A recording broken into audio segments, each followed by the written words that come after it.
Part 1: MRS Degree and the Death of Logic. I've been a college professor for just over 17 years now.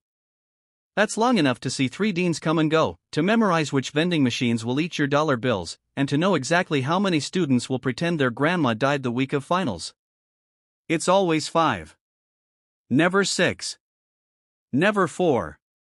And in those 17 years, I thought I had seen it all: the plagiarism disguised as collaborative research, the "I couldn't do the assignment because Mercury is in retrograde" excuse, and even a guy who claimed he couldn't give his presentation because his emotional support snake was molting.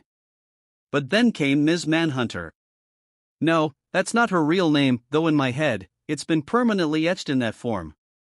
She arrived on the first day of the fall semester wearing 6-inch heels, designer sunglasses indoors, and an expression that screamed, "I'm only here until someone with a 6-figure income proposes." Most students introduce themselves with a nervous stutter or a mumbled major. Ms. Manhunter, on the other hand, stood up and declared loudly, proudly, and without shame, that she was here to get her MRS degree. That's not a typo. Not a master's. Not a PhD.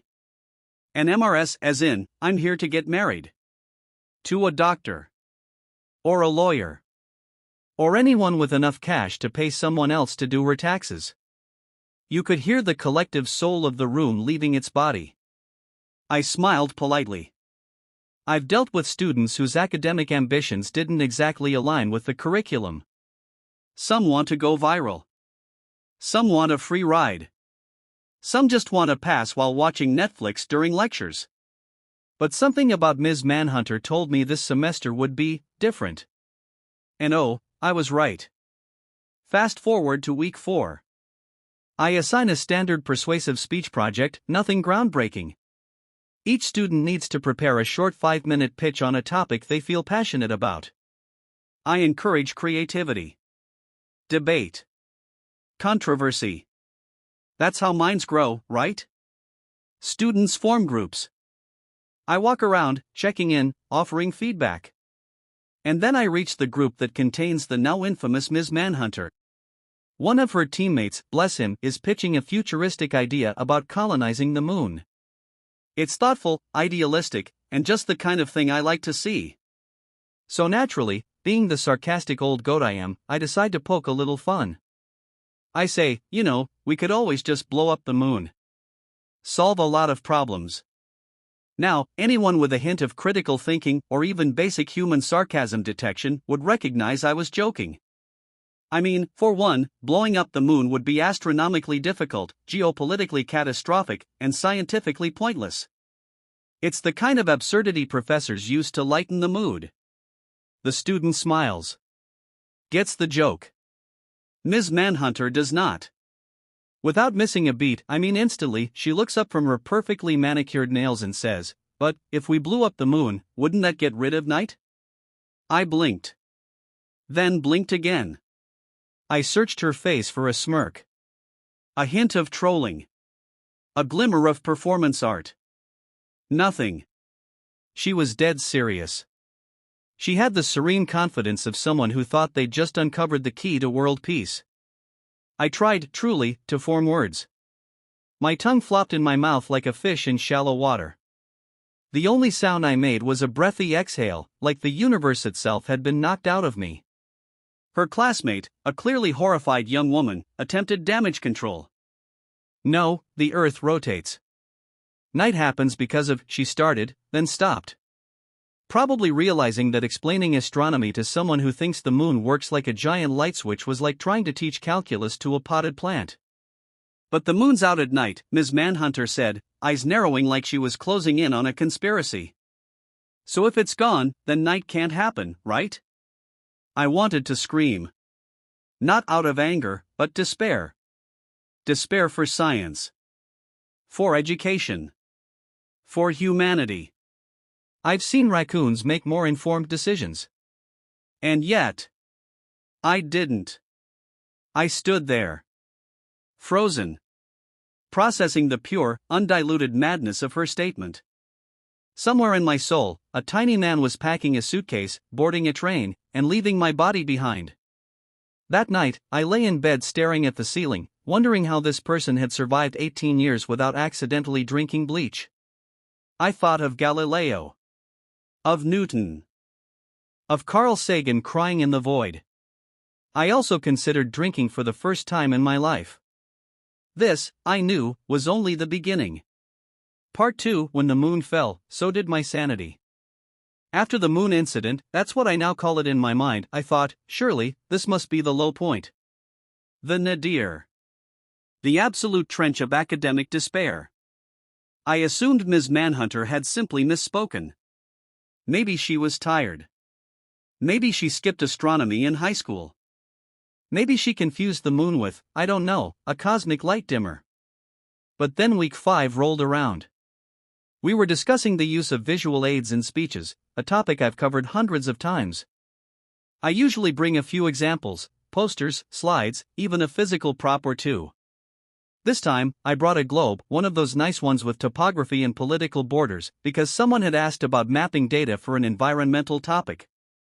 I was spinning the globe slowly, showing how it could be used in a speech about climate change.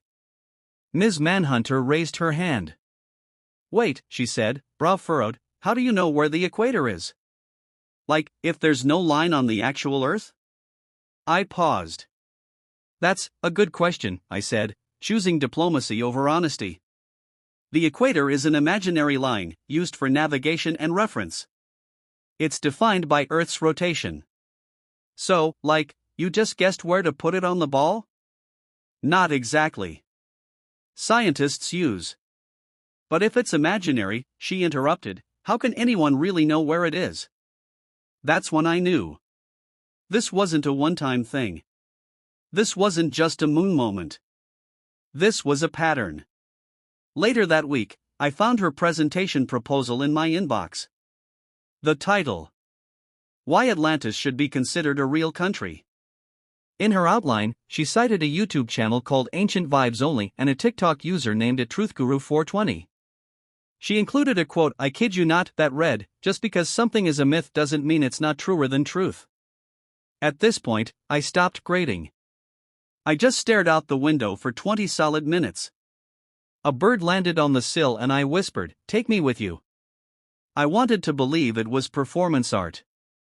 A prank. Maybe the whole class was in on it, and they were gaslighting me for a TikTok experiment. But no. She was real. As real as the imaginary equator she questioned. As real as the moon she wanted gone. Her first draft presentation included a hand-drawn map of the Atlantic Ocean, with a giant red X somewhere near the Bermuda Triangle. Underneath, in loopy cursive. Atlantis? 3 question marks. That's how I knew she meant business. When I asked her to clarify her sources, she smiled and said, I just go with my intuition. Like, I feel Atlantis energy in that part of the ocean. I didn't know what to say. I was a tenured professor, a published academic, and a man who had once debated the philosophical implications of semiotics at a conference in Berlin, and now I was being told by a freshman that she could feel underwater continent energy from a laminated globe. And still, I tried to help. I offered to guide her research, pointed her toward Plato's dialogues, the actual source, and suggested she might reframe the topic to explore the mythology of Atlantis rather than arguing for it as a literal geopolitical entity. She nodded enthusiastically, said okay, and then emailed me that night asking if she could instead do her speech on why astrology should be taught in high school science classes. This was the point I began talking to inanimate objects. My coffee mug became a confidant. I told it everything. One morning, I looked in the mirror and thought I saw myself blink a half-second slower than usual. I'd begun dissociating. Drifting.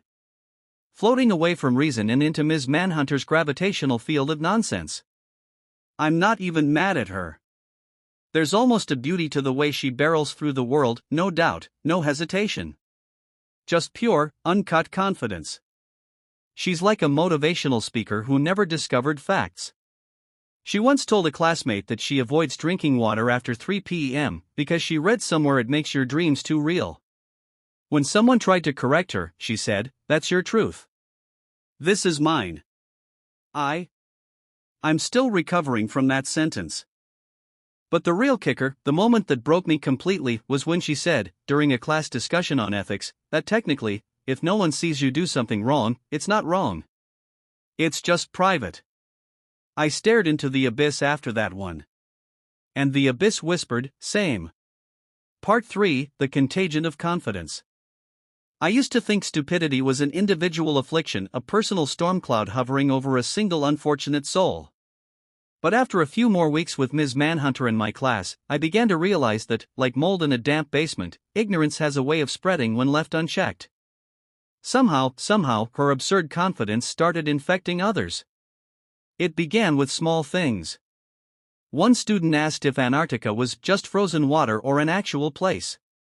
Another said they didn't believe in time zones because the sun goes down at different times anyway, so what's the point?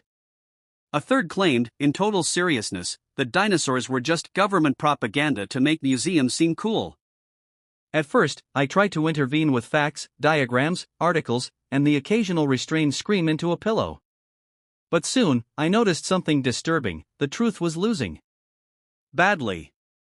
During one class debate, Ms. Manhunter declared, if we never went to the moon, how do you explain moon rocks? Another student responded, they could be from, like, any rock place. I almost choked on my dry erase marker. I wasn't alone in my suffering. A fellow professor in the history department pulled me aside and asked, in a hushed voice, is she in your class too? We stood there in silence, both haunted, as though speaking her name would summon her behind us with a question about whether Rome was in Rome. At one point, I tried a radical strategy. I created an assignment titled Disproving a Conspiracy Theory Using Research and Logic. My hope? That Ms. Manhunter might confront some of her more out there beliefs. She chose to write about how birds aren't real. Her conclusion? The evidence that birds are drones is inconclusive, which is why it's important to keep questioning. She literally wrote "Stay woke" at the end of the paper. I began journaling again. Not for reflection, but for documentation, in case someone ever needed to understand what caused my eventual descent into academic madness. Entry titles included: Today she argued that sound can travel through space. Asked if the moon has Wi-Fi. Tried to convince me that dreams are alternate timelines. I once overheard her explaining to a group of students that clouds are just God's way of hiding things from satellites. One of them nodded. That was the moment I realized I wasn't just teaching communication anymore. I was fighting for the very concept of objective reality. And losing. Worse, Ms. Manhunter began speaking with authority. The same tone you'd expect from a NASA astrophysicist giving a TED Talk, only she was explaining that the stars are just reflections of city lights in the sky dome.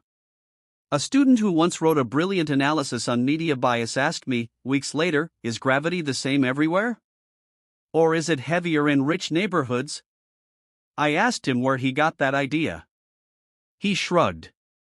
Ms. M said it in the group chat. And, it kinda makes sense if you think about it. No, it didn't. I tried to rally the class, showed them Carl Sagan videos, brought in guest speakers, held critical thinking workshops. But Ms. Manhunter was louder, funnier, and said everything with a kind of apocalyptic certainty that made her oddly magnetic. Her favorite phrase? You can't trust everything you read. Use your vibes. Use your vibes. That became a running joke in the faculty lounge. Someone would ask, is the copier broken again, and another would reply, don't know. I'll check my vibes.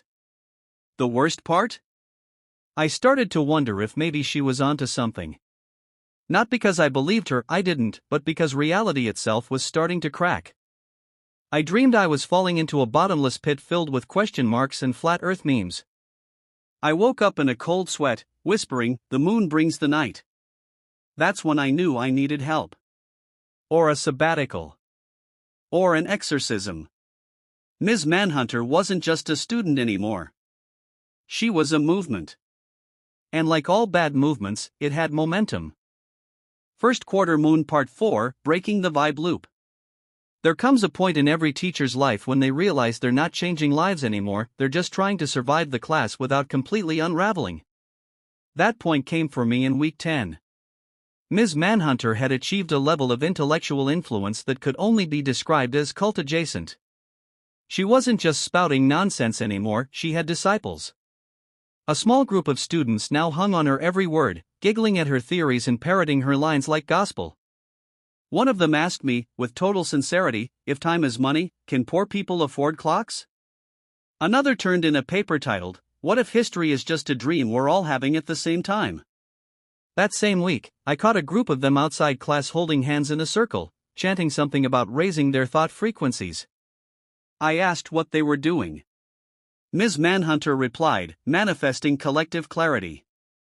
I said, "Maybe try manifesting a passing grade." She laughed. Grades are just capitalist hallucinations.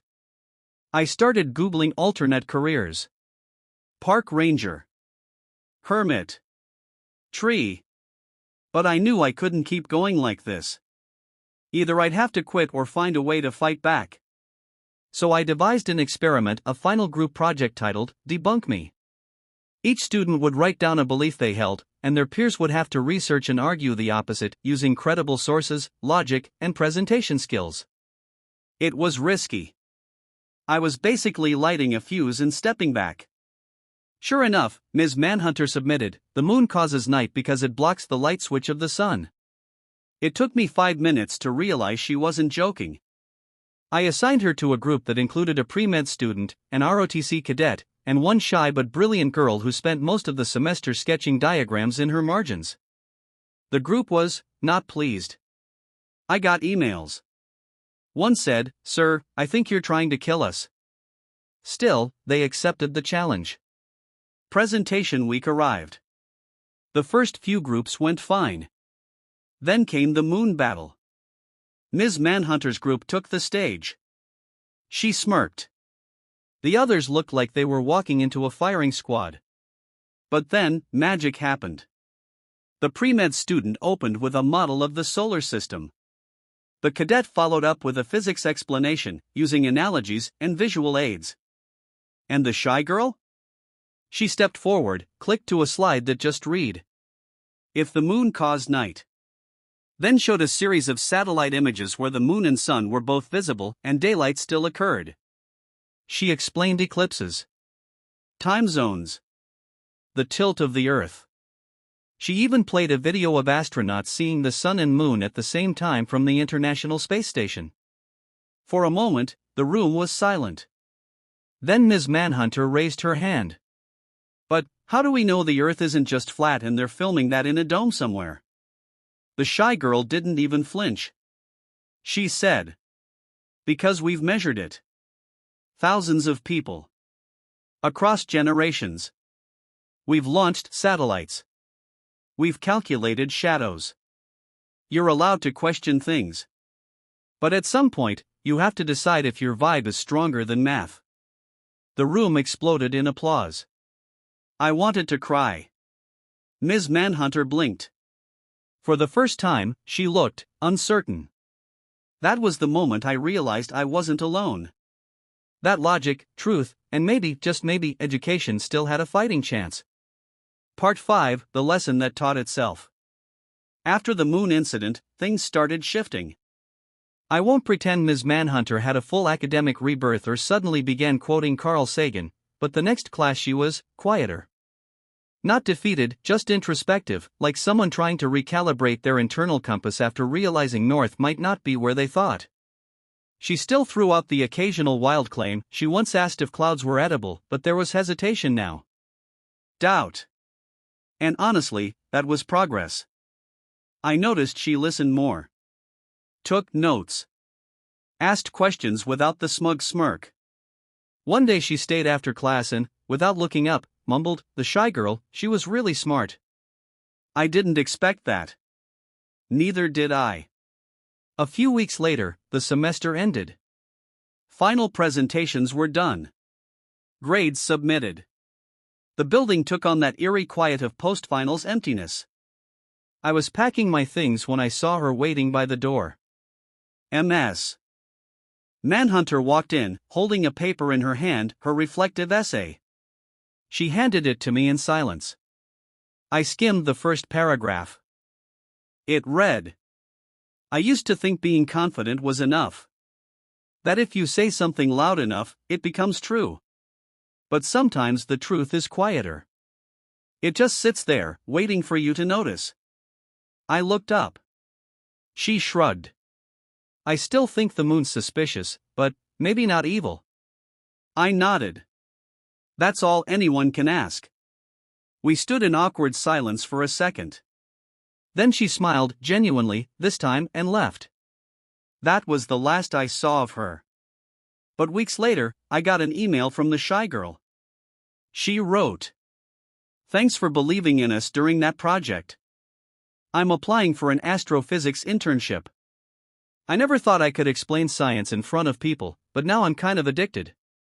I printed it out and pinned it to the corkboard in my office. Right next to a sticky note that reads, "Use your vibes." Because that's the paradox of teaching, sometimes the ones who challenge you the most end up being the reason you grow. Not because they were right, but because they forced you to confront what it means to actually teach, not just deliver information. Ms. Manhunter reminded me that students aren't blank slates. They're full, chaotic novels, half-written, filled with typos, plot twists, and misplaced metaphors. Some chapters are frustrating. Others are unexpectedly profound. And every now and then, if you're patient, they rewrite themselves. So now, when people ask me if I still want to teach, if it's worth it after everything, I don't hesitate. I say yes. Because I once had a student who tried to blow up the moon to get rid of night, and somehow, in the process, helped me see the light.